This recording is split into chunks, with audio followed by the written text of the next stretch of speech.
His ability to engage with the audience, to take a story that someone else might think of as, oh, I'm not going to use that, and turn it into just a magical moment. Southwest Airlines, Coca-Cola, you name the successful brands, people are excited by that, you know, and this is true story.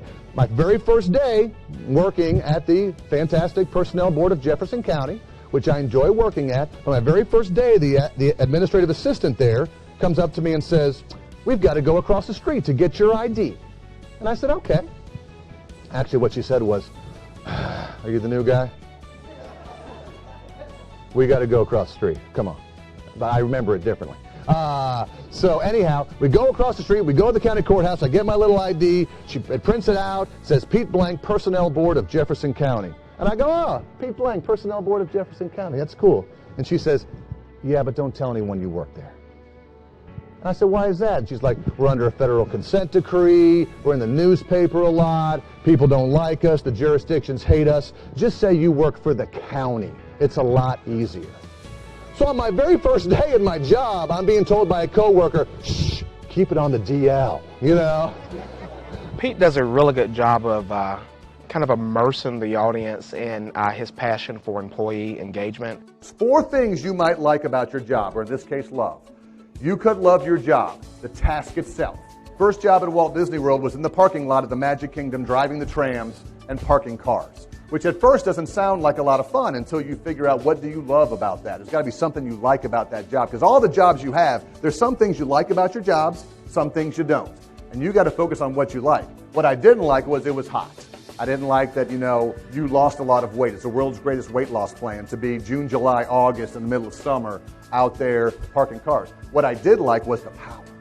The power that was, there's nothing more powerful than 2 lines of traffic coming at you one time and you're waving them down and you see, what's your name? And you see Amber's car coming to you and you're making the count and you walk up to Amber's car and you go, stop, all the way down. And Amber looks at you with daggers. And now you go all the way down. And Amber's like, I'm going to sneak in. And you run with her going all the way.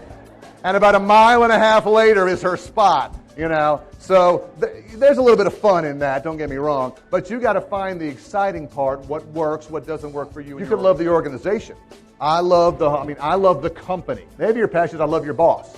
I just love my boss. I love the relationship I have. Finally, love your squad. Do you love your teammates? Do you love the people that you work with? So let's break this down from a Disney perspective, from your perspective. Now, and you're saying to yourself, Jay, I hate the job that I'm doing. I hate the daily tasks. O, not a big fan of the organization. Could care if they succeed or fail. B, boss. My boss is a jerk. Don't care if he gets hit by a bus or it doesn't matter. S, squad. Team members. Hate all of them. Okay. If that's where you are right now, you're dismissed for the rest of the day. I mean, there's nothing we can do for you, okay? He comes across as not so much the subject matter expert in the room, but more of a conversation that you're having with someone. Where are my other men in here who had a pair of Sundex when you were in high school? Come on. Yeah, baby. Rainbow across the butt. That's what I'm talking about. Yeah. Yeah. This is not me, by the way. So, but, I mean, Sundex, they were a fad, and then they were gone, you know. You don't want to go down that path. We're not going down the path of fads. We're going down the path of forward-looking. We're going down the path of Walt Disney in 1932, saying, I want to make a full-length animated feature movie. And everybody says, do not make a 90-minute cartoon. Nobody in their right mind will sit through a 90-minute cartoon. And we push, and we push, and we push, and we try, and it becomes extremely successful. Same thing. Now I'm going to make a theme park. Well, back in the 50s, there were no theme parks. There were only amusement parks. And as you were pulling in today, you saw the remnants out there of a beautiful amusement park.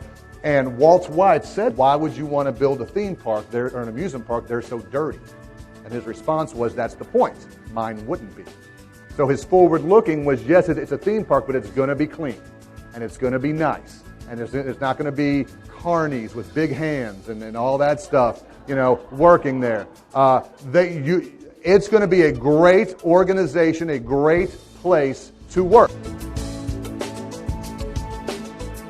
back in the 90s at Channel 42, and I didn't like it. I did it for 2 years. The best thing about it was going to Auburn, Alabama football games every weekend, getting on the sidelines, interviewing people. Like when Michael Jordan did his baseball stint, remember that? It was in Birmingham. So it was the coolest thing, because I had to go out every night and talk to Michael Jordan, and I'd be like, Michael, that was a great game. You had 2 hits today. What do you think?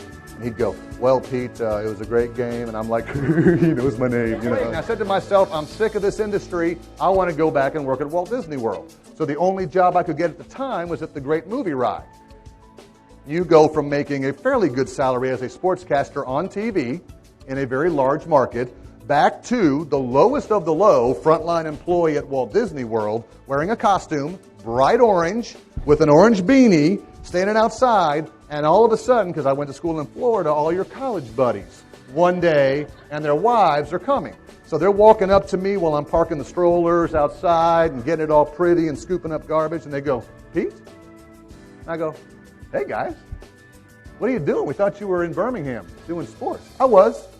What are you doing here? Parking strollers.